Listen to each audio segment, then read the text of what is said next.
You've tried everything. The motivational videos, the morning routines, the vision boards plastered across your bedroom wall. You've downloaded the apps, bought the planners, made the promises to yourself in the mirror. And for a few days, maybe even a few weeks, you felt unstoppable.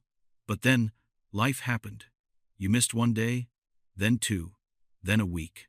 And suddenly, you're back where you started, scrolling through your phone at 2 in the morning, wondering why you can't stick to anything. Here's what nobody tells you. Consistency isn't about willpower. It's not about discipline or motivation or wanting it badly enough. Those things fail because they rely on something that was never meant to last. What I'm about to share with you is a technique so simple, so deceptively small, that most people dismiss it completely. But in Japan, this philosophy has transformed millions of lives. It's turned alcoholics into marathon runners, failed students into master craftsmen, and broken families into havens of peace. If you've ever felt like you're fighting yourself every single day, if you've ever wondered why everyone else seems to have it figured out while you're drowning in false starts and abandoned goals, then what you're about to discover will change everything. Before we begin, I want you to do something. Subscribe to this channel if you haven't already. And when we're done, come back and leave a comment telling me the one thing you've been trying to be consistent with. Because what you're about to learn doesn't just work in theory. It works in the real world, in real lives, starting today. This is the story of how one man discovered the ancient Japanese technique of Kaizen and how it saved his life. Chapter 1. The Day Everything Changed.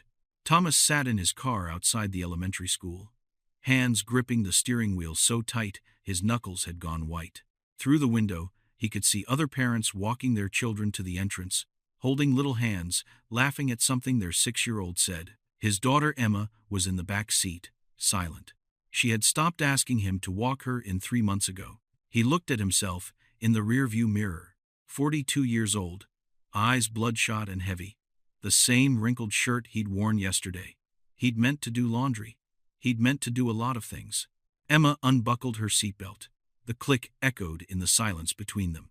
"Daddy, are you going to come to my play next week?" His throat tightened. He'd missed the last two, overslept both times.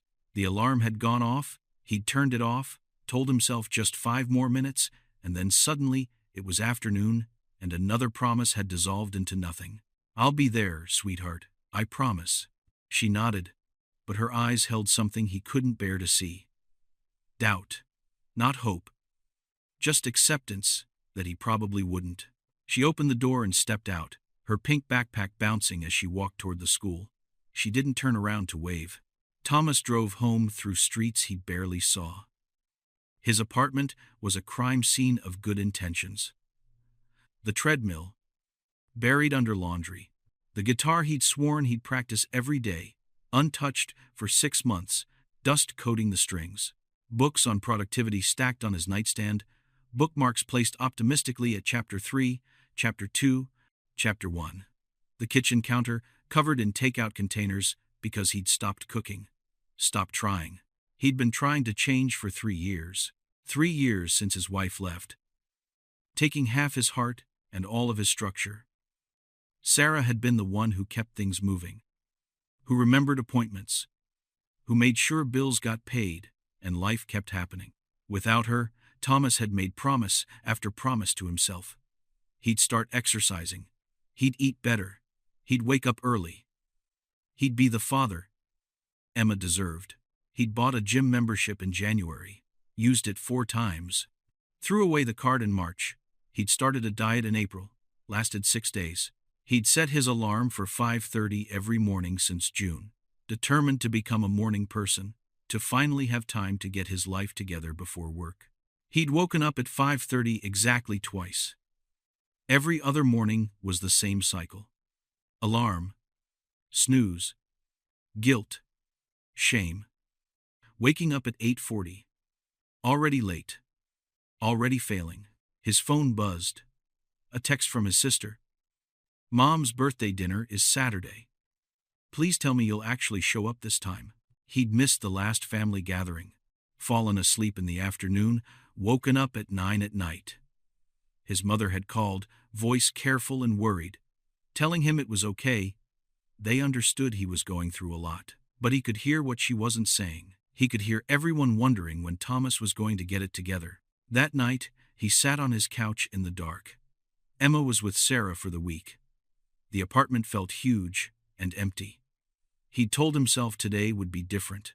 He'd gone to bed early last night, set 3 alarms, made a list of everything he was going to do. Wake up at 6, go for a run, make a healthy breakfast, clean the apartment, practice guitar, read for an hour. Be consistent. Be better.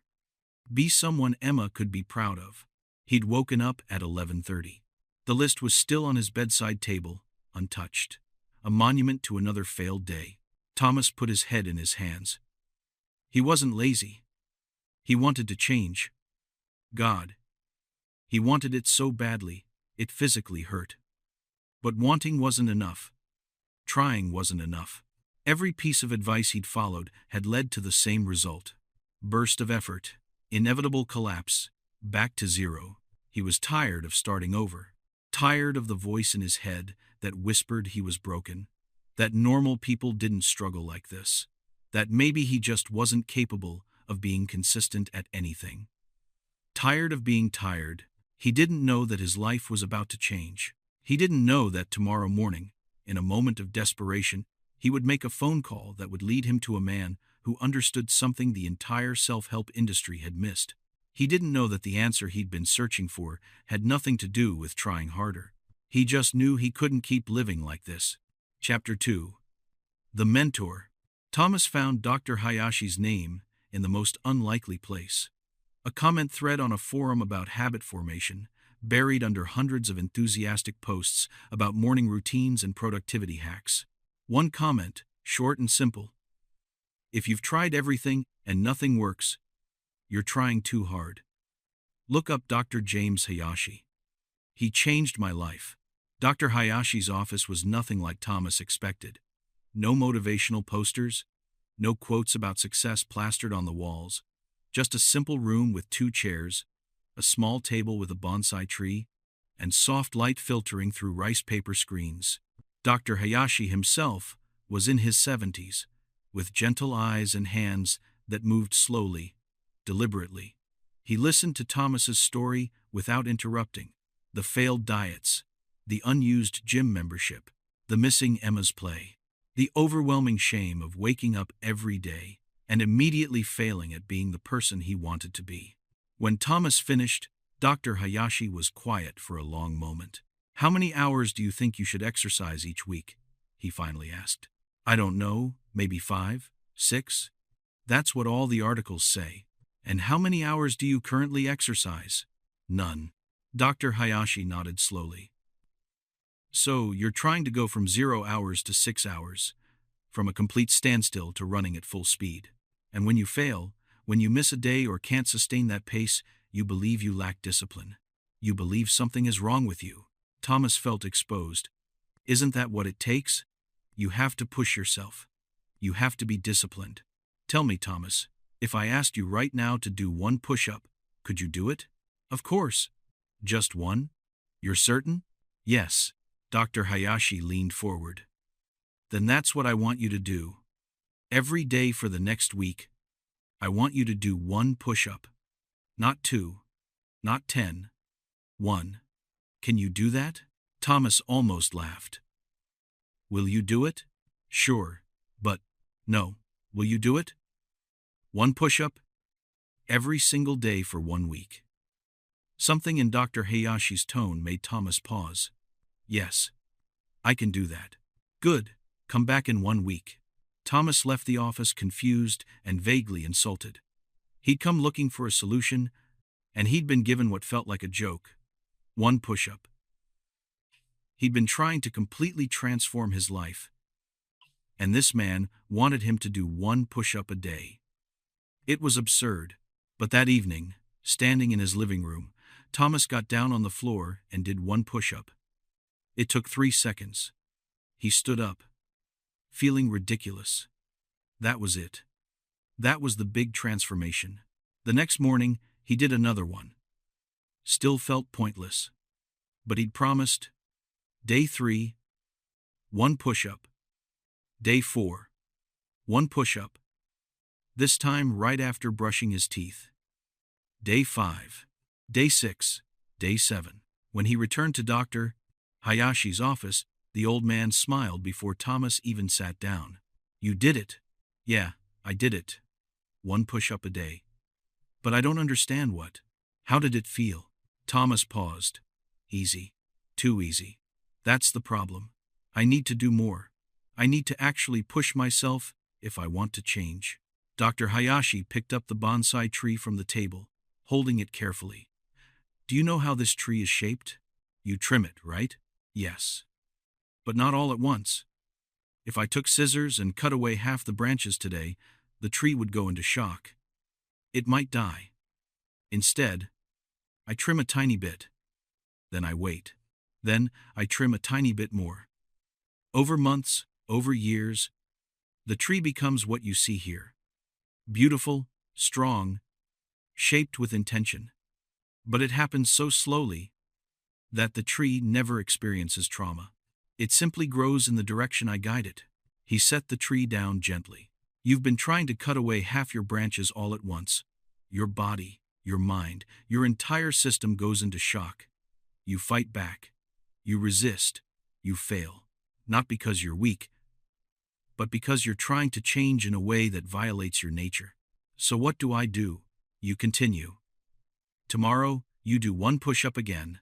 But if, in that moment, after you finish, you feel like you could do 1 more, you do 1 more. Not because you have to. Only if it feels natural. If it doesn't, you stop at 1. The goal is not the push-up. The goal is to never miss a day. Thomas felt something shift in his chest. That's it? In Japan, we have a word for this. Kaizen. It means continuous improvement through small, incremental changes. Not transformation. Not revolution. Just tiny steps forward. So small they feel almost meaningless. But those tiny steps accumulate. They compound. And they never trigger the resistance that big changes do. So I just keep doing 1 push-up until it becomes automatic. Until your body expects it, craves it. Until missing a day feels stranger than doing it. Then, naturally, you do 2. Then, 3. Not because you force yourself, but because that's who you're becoming. Thomas sat with this. It went against everything he'd been taught. Every fitness guru, every motivational speaker, every success story he'd read talked about massive action, total commitment, burning the boats. This felt like the opposite. This felt small, almost invisible. Trust the process, Dr. Hayashi said quietly. Kaizen doesn't ask you to be someone you're not. It asks you to become who you are, 1 tiny step at a time. Chapter 3, The Hidden Philosophy. Thomas kept doing his push-up every single day. After 2 weeks, it stopped feeling ridiculous. After 3 weeks, he did 2 push-ups one day without thinking about it. Then, 2 became normal, then 3. But something else was happening. Something he didn't expect. He started noticing moments, small moments he would have missed before. The way Emma smiled when he actually remembered to pack her lunch. The way his apartment felt when he took 2 minutes to put dishes in the sink instead of leaving them on the counter. These weren't big changes. They were barely noticeable. But they were there. His next session with Dr. Hayashi came on a rainy afternoon. Thomas was doing 10 push-ups now, every morning, and it felt easy, natural. He'd been consistent for 28 days straight, the longest he'd maintained anything in 3 years. I don't understand why this is working, Thomas said. I'm barely doing anything. Doctor. Hayashi poured tea into 2 small cups. Because you're not fighting yourself anymore. Let me teach you the principles of Kaizen, the ones that make this possible. He handed Thomas a cup. The first principle is Shoshin, beginner's mind. When you tried to transform your entire life at once, you approached change with the mind of someone who already knew everything. You knew you should exercise more. You knew you should eat better. You knew what success looked like. But that knowledge became a prison. It made you feel that anything less than perfection was failure. Thomas nodded slowly. He definitely felt that. Every time he'd skipped the gym or eaten fast food, he'd felt like he'd destroyed everything. Start over. Back to zero. Shoshin asks you to approach each day as a beginner. Curious. Open. Not burdened by what you think you should be doing. Just present with what you're actually capable of right now. When you do one push-up, you're not failing to do 100. You're succeeding at doing one. Dr. Hayashi took a sip of tea. The second principle is Hansei, self-reflection without judgment. In the West, when you fail, you attack yourself. You call yourself lazy, weak, undisciplined. This creates shame. And shame is the enemy of change. Hansei asks you to look at your failures and simply ask, what can I learn? Not, what's wrong with me? Just, what information is this giving me? Thomas thought about all the times he'd berated himself. The internal voice that screamed at him every time he hit snooze. Every time he ordered takeout instead of cooking. Every time he disappointed Emma. That voice had never helped. It had only made him want to hide. When you missed Emma's play, Dr. Hayashi continued, you didn't practice Hansei. You practiced shame. Shame says you're a bad father. Hansei says your current system for waking up isn't working. One is an identity. The other is information. The words hit Thomas hard. He'd been carrying so much shame, so much certainty that he was fundamentally broken. The third principle, Dr. Hayashi said, is wabi-sabi, the acceptance of imperfection. You've been trying to become perfect. Perfect consistency. Perfect discipline. Perfect transformation. But perfection is not human. Wabi-sabi teaches that beauty exists in the imperfect, the impermanent, the incomplete.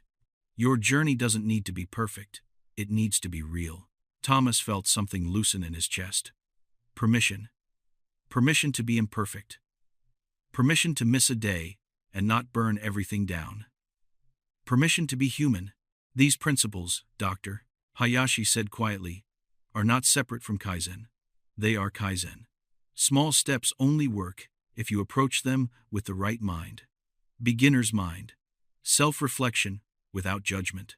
Acceptance of imperfection. Together, they create a way of living that doesn't require willpower. It requires awareness. Thomas left that session feeling lighter than he had in years. He wasn't broken. He'd just been using the wrong approach. He'd been trying to sprint when he needed to crawl. Trying to be perfect when he needed to be consistent. Trying to transform when he needed to evolve. That night, he did his 10 push-ups. Then he cleaned his kitchen for 5 minutes. Not the whole apartment. Just the kitchen. Just 5 minutes. It felt good. Easy. Sustainable. He was starting to understand. Chapter 4. The First Fall. Day 37. Thomas woke up feeling terrible. He'd gotten maybe 3 hours of sleep. Work had been brutal. A deadline he'd barely met. Staying up until 2 in the morning fixing a problem that shouldn't have been his responsibility. His alarm went off at 6:30. He turned it off. He'd do the push-ups later. Later became afternoon. Afternoon became evening. Evening became night. He'd gone an entire day without doing his push-ups.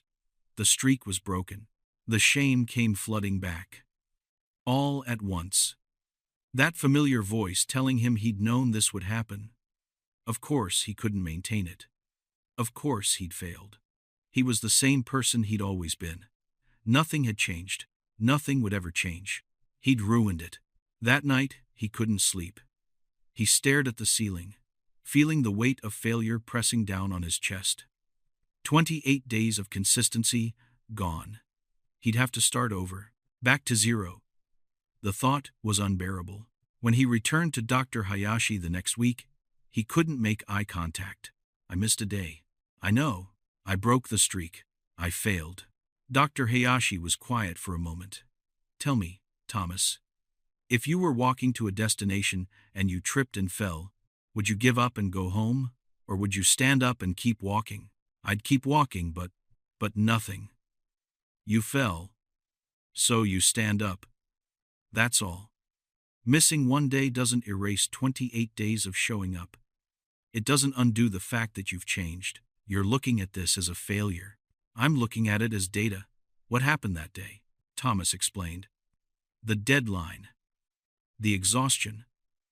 The decision to sleep instead of doing push-ups. And was that decision wrong? Thomas frowned. I broke my commitment. You chose to rest when your body desperately needed rest. That's not failure. That's listening. The question isn't why you missed one day. The question is, what did you do the next day? Nothing. I felt so defeated I didn't do them the next day either. Or the day after. There it is. The real pattern. 1 missed day doesn't break you. 3 missed days doesn't break you. What breaks you is the belief that 1 missed day means you failed completely. That perfection is the only acceptable outcome. Dr. Hayashi leaned forward. There's another principle I didn't tell you about yet. It's called gaman. Perseverance with dignity. Not the American version of perseverance, which is gritting your teeth and pushing through no matter what. Gammon is about enduring difficulty while maintaining your humanity. It's about understanding that the path will have obstacles, and the obstacle is part of the path. So, I just keep going? You understand that missing one day is not a catastrophe. It's a single moment. What matters is whether you return. Do your push-ups today, then tomorrow, then the next day. The streak doesn't start over. The journey continues. Thomas felt the tightness in his chest begin to ease. You're learning something important, Doctor, Hayashi said. Consistency isn't perfection. Consistency is returning. Again and again, even when you fall. Especially when you fall. That evening, Thomas did his push-ups. 15 of them. Not because he had to catch up, but because that's what his body wanted to do. The journey continued. Chapter 5. Identity Shift. 3 months in, something fundamental changed. Thomas woke up one Saturday morning, earlier than he needed to. No alarm, just awake. He got out of bed and immediately dropped to the floor and did his push-ups. 25, now. Then, he stood up and realized something strange. He hadn't thought about it, hadn't negotiated with himself, hadn't needed motivation or discipline or a reminder. He'd just done it. The same way he brushed his teeth. The same way he put on shoes before leaving the house. It wasn't something he did. It was something he was. He was someone who did push-ups every morning. The shift was subtle but profound. For 3 years, he'd been trying to force himself to become disciplined, to become consistent, to become someone worthy of Emma's pride. He'd been fighting against his nature, trying to install new programming through sheer willpower. But Kaizen had done something different. It hadn't changed him through force. It had changed him through repetition, so gentle, so small, that his identity had shifted without resistance. He wasn't trying to be someone who exercised. He had become someone who exercised. That week, he added something new. Not because Dr. Hayashi told him to, because it felt natural. After his push-ups, he started drinking a glass of water. Then he started making his bed. Then he started opening the curtains to let light in. Each action, tiny. Each action, effortless. Each action, building on the identity that was forming. He was someone who took care of himself. Dr. Hayashi smiled when Thomas described this in their session. You've discovered Ikigai. Not the simplified version people talk about, finding your purpose through a diagram. The real Ikigai. The reason you get up in the morning? For 3 months, you've been getting up for Emma, for your family, for the person you thought you should be. Because you've proven to yourself that you're worth the effort. Thomas felt emotion rising in his throat. I didn't think I could change. I really thought I was broken. You were never broken. You were just using methods designed for a different kind of person. Someone who responds to intensity, to pressure, to transformation through force. But you're not that person. You're the kind of person who changes through gentleness, through small, consistent acts of self-respect. There's nothing wrong with that. It's just a different path. That night, Thomas sat down with Emma in his now clean living room. She'd been staying with him for the weekend, and she'd noticed. The apartment was different. He was different. He'd made her breakfast that morning. Actually cooked it. Not grabbed fast food. He'd taken her to the park and actually played with her, not sat on a bench scrolling through his phone. "Daddy," she said quietly, curled up next to him on the couch. "You seem happier." He looked down at her. This perfect little human who'd watched him struggle for so long. "I am happier, sweetheart. I'm figuring some things out. Are you going to come to my play next week?" He'd completely forgotten. But he didn't panic, didn't spiral into shame. He just pulled out his phone and set 3 reminders. "I'll be there, front row." She looked up at him with those eyes that had held doubt for so long. And slowly, carefully, hope began to replace it. Chapter 6. Proof of Change. 6 months after that first push-up, Thomas stood in his bathroom and barely recognized himself. Not because of dramatic physical transformation, though he'd lost weight and gained muscle, but because of the way he carried himself, the way he looked at his own reflection without flinching. He was doing 50 push-ups every morning now. Then a 10-minute walk. Then meditation for 5 minutes. Then a healthy breakfast. The entire routine took 30 minutes, and it felt as natural as breathing. More than that, it had rippled outward into every corner of his life. His apartment stayed clean because he spent 5 minutes every evening tidying. Not a deep clean, just 5 minutes. But those 5 minutes every day meant he never faced overwhelming mess anymore. He was cooking meals because he started with one simple recipe, made it every Sunday, and gradually added more. Now he had 6 meals he could make easily, and he rotated through them. He was reading again because he'd started with 1 page before bed. 1 page became 5. 5 became a chapter. Now he was finishing books. His sister noticed. His mother noticed. His boss noticed. But most importantly, Emma noticed. He'd been front row at her play, recording on his phone, cheering louder than any other parent.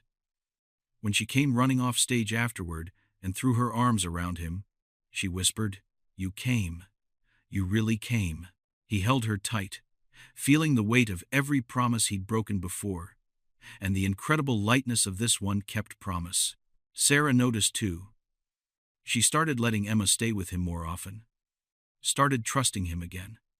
They'd never get back together, but they found a way to co-parent that felt healthy, respectful. She'd even asked him what changed. "I got smaller," he'd told her. She'd laughed, confused. But it was true. He'd gotten smaller. Smaller goals, smaller steps, smaller expectations. And somehow, that smallness had led to something larger than he'd ever achieved by thinking big. Dr. Hayashi had explained it in their session that week. You've experienced what we call Kaizen's compound effect. Each tiny improvement builds on the last, not linearly, but exponentially. The push-up led to the walk. The walk led to meditation. Meditation led to better sleep. Better sleep led to better choices. Better choices led to confidence. Confidence led to showing up for Emma. Showing up for Emma led to deeper relationships. Everything connects. But it only works if you start with something so small, it cannot fail. Thomas looked at the chart they'd been keeping. 6 months of data. Not a single week where he'd completely fallen off. Some weeks were better than others. Some days he only did the bare minimum. But he'd never stopped. Never given up. Never let one bad day become a bad week, become a bad month. The consistency itself had become the transformation. Chapter 7. The Complete System. Dr. Hayashi spread out a piece of paper on the table. On it, he'd drawn a simple circle with 5 points. You've been living Kaizen for 6 months. Now, I want you to understand the complete system, so you can apply it to anything. not just exercise. Anything you want to change or build in your life. He pointed to the first mark on the circle. 1. Start so small you cannot fail. If it feels challenging, it's too big. The action should be almost laughably simple. 1 push-up, 1 page, 1 minute. The goal is not the action itself. The goal is showing up, proving to yourself that you can be trusted. Thomas nodded. He understood this now in his bones. 2. Focus on the system, not the goal. You wanted to get fit, but getting fit was the goal. The system was doing 1 push-up every day. The goal lives in the future, always out of reach. The system lives in the present, achievable today. When you focus on the system, the goal takes care of itself. Dr. Hayashi moved to the third point. 3. Make it automatic. Link your new behavior to something you already do. After you brush your teeth, before you have coffee, when you first wake up, the context becomes the trigger. You don't need to remember. You don't need to decide. It just happens. Thomas thought about his morning. Push-ups happened after his feet hit the floor. Walk happened after push-ups. Meditation happened after the walk. Each action triggered the next. No willpower required. 4. Track without judgment. You kept track of your days. Not to shame yourself when you missed, but to see the pattern. To notice progress you wouldn't otherwise see. Numbers don't lie, but they also don't carry emotion. You missed a day. That's data. What did you learn? Dr. Hayashi pointed to the final mark on the circle. 5. Scale gradually. Only increase when the current level feels effortless. Not when you think you should. Not when you're motivated. Only when your body, your mind, your schedule has completely absorbed the current behavior. Then, and only then, you add a little more. He set down the pen. This is Kaizen. Not a technique. A philosophy. A way of relating to change that respects your humanity instead of fighting it. It works for exercise. It works for diet. It works for relationships. It works for career. It works for any area of your life where you've been trying to transform through force and failing through exhaustion. Thomas stared at the circle. 5 simple principles. Nothing complicated. Nothing requiring superhuman discipline or motivation or willpower. Just a framework for becoming, slowly, who you want to be. Can I ask you something? Thomas said quietly. Why isn't everyone doing this? Why isn't this what every self-help book teaches? Dr. Hayashi smiled sadly. Because it's not exciting. It doesn't promise transformation in 30 days or 6 weeks or 12 weeks. It doesn't tell you that you can become a completely different person by next month if you just want it badly enough. It's slow. It's patient. It requires trust in a process that feels invisible most of the time. And in a culture addicted to quick fixes and dramatic before and afters, slow and steady doesn't sell. But it works. It works. Not always fast, but always. If you stay with it, it works. Chapter 8. Long-term transformation. 2 years later, Thomas stood in the kitchen of his new apartment, meal prepping for the week, while Emma did homework at the table. Music played softly from a speaker. The guitar he'd finally learned to play, 20 minutes a day for a year, leaned against the wall. He was unrecognizable from the man who'd sat in his car outside Emma's school, unable to walk his daughter to class. The physical changes were obvious. He'd lost 40 pounds, ran 3 times a week, could do 100 push-ups without stopping. But the deeper changes were what mattered. He showed up. For Emma's plays, for soccer games, for parent-teacher conferences. He showed up for his family dinners. He showed up at work, focused and rested. He showed up for himself, every single morning, with a routine that had expanded to an hour but never felt like a burden. He'd applied Kaizen to his career. Started spending 15 minutes a day learning a new skill. That became 30 minutes. That became a certification. That became a promotion. Not because he'd suddenly become ambitious, but because he'd become consistent. He'd applied it to his relationship with Emma. Started with one question every night before bed, really listening to her answer. That became longer conversations. That became trust. That became the kind of father-daughter relationship he'd always wanted, but never believed he could build. He'd even applied it to dating.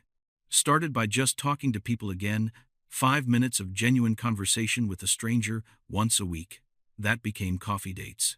That became a relationship with a woman named Jennifer, who understood his journey because she'd been on one herself.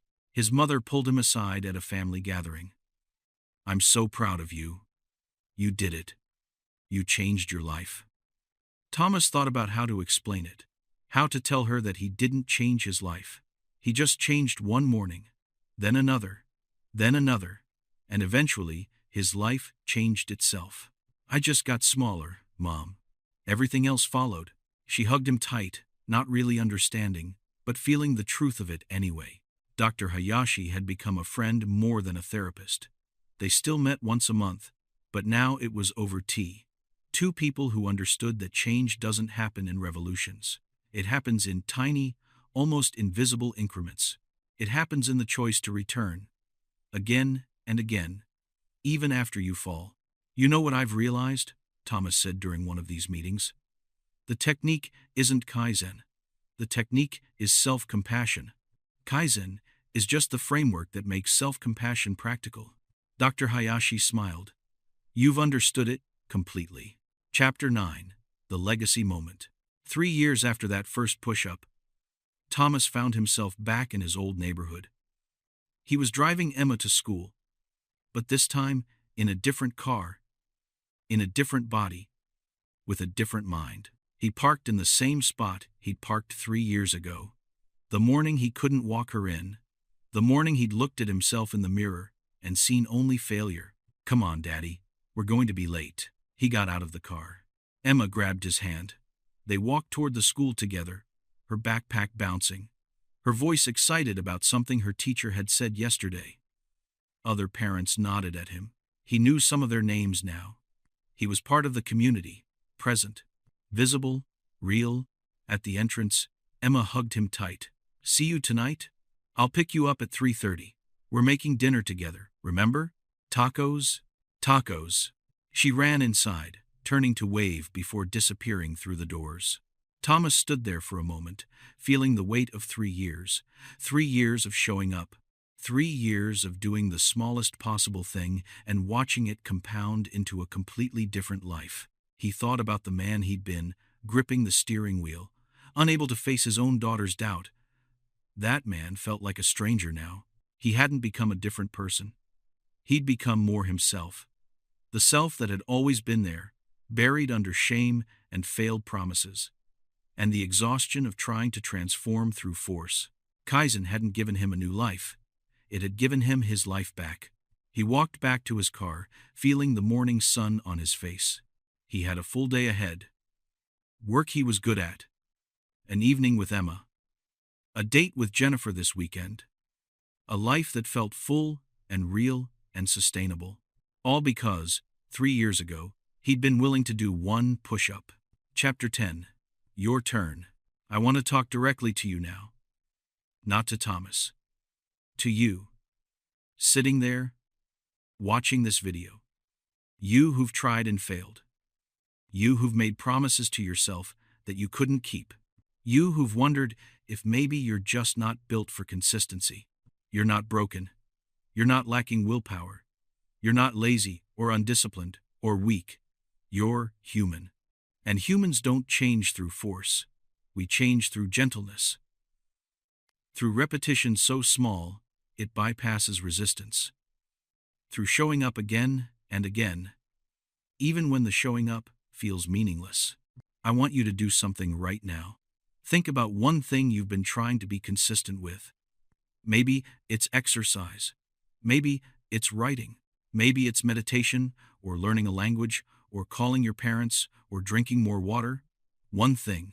Just one. Now I want you to make it so small, it feels ridiculous. If you want to write, commit to 1 sentence a day. If you want to exercise, commit to 1 minute. If you want to meditate, commit to 3 breaths. Not what you think you should do. What you absolutely know you can do, even on your worst day. That's your starting point. That's your one push-up. Do it today. Then do it tomorrow. Then the next day. Don't scale up because you feel motivated. Don't add more because you think you should. Just do the tiny thing every single day until it becomes automatic. Until missing it feels stranger than doing it. Then, only then, add a little more. The world will tell you this isn't enough. The world will tell you that you need to go harder, do more, transform faster. The world is wrong. The world is why you've been failing. Because the world's approach works for some people, but not for everyone. Not for you, not for me, not for Thomas. But Kaizen works for everyone. Because Kaizen doesn't ask you to be superhuman. It asks you to be consistent. And consistency, real consistency, doesn't come from willpower. It comes from making the choice so small that willpower isn't required. Leave a comment right now. Tell me the one tiny action you're committing to. One sentence, one push-up, one page, 1 minute. Make it public, make it real. Start today. Because here's what I know. A year from now, you could be exactly where you are right now, still wishing things were different. Or you could be someone who showed up every single day and watched those tiny actions compound into a completely different life. Not through transformation, through evolution. Not through force, through gentleness. Not through becoming someone else, through becoming more fully yourself. This is Kaizen. The forbidden technique that's not forbidden at all. Just forgotten. Just dismissed as too simple, too slow, too small to matter. But it matters. It's the only thing that's ever mattered. Start today. Start so small you cannot fail. Then, trust the process. Trust yourself. Trust that showing up, again and again, is enough. Because it is. It always has been. Your turn.